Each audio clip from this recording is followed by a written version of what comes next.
একটা গল্প বলি। একদিন এক জুনিয়র সাংবাদিক এক সিনিয়র সাংবাদিককে বলতেছে, স্যার স্যার আমাদের অমুক জায়গায় খুন হয়েছে একটা, আর একটা ছোট্ট বাচ্চা ধর্ষণ হয়েছে, স্যার একটু প্লিজ নিউজ করেন। তখন সিনিয়র সাংবাদিক কি বলছে জানেন? ঠিক হবে, এর থেকেও তো গুরুত্বপূর্ণ নিউজ আছে, এগুলো কোনো নিউজ হইলো? তখন জুনিয়র সাংবাদিক বলল, কি নিউজ স্যার? সিনিয়র সাংবাদিকের উত্তরটা এমন ছিল, আজকে প্রধানমন্ত্রী সাইকেল চালিয়েছে। এর থেকে বড় নিউজ হতে পারে? প্রধানমন্ত্রীর থেকে বড় নিউজ হইতে পারে? স্যার, জুনিয়র সাংবাদিক আবার বলল, স্যার অমুক জায়গায় আগুন লাগছে স্যার, এটা নিউজ কি করা যায় স্যার? ধুর বেটা, এটা কোনো নিউজ হলো? এর থেকেও বড় নিউজ আমার কাছে আছে।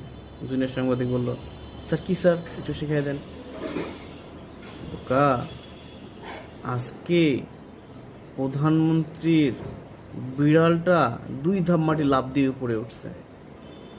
প্রধানমন্ত্রীর থেকে বড় নিউজ থাকতে পারে? তখন জুনিয়র সাংবাদিক বলল, স্যার এভাবে নিউজ করলে কি পত্রিকা চলবে?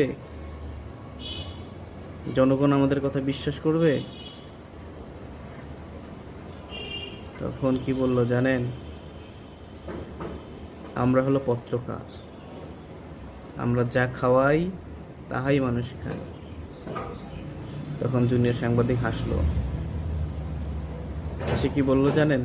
বলল, আগে মানুষ সংবাদ জানার জন্যে, সত্য জানার জন্য নিউজপত্র দেখত, আর এখন মানুষ নিউজ পেপার দেখার পর সত্য যাচাই করার জন্য সোশ্যাল মিডিয়া দেখে। ধন্যবাদ।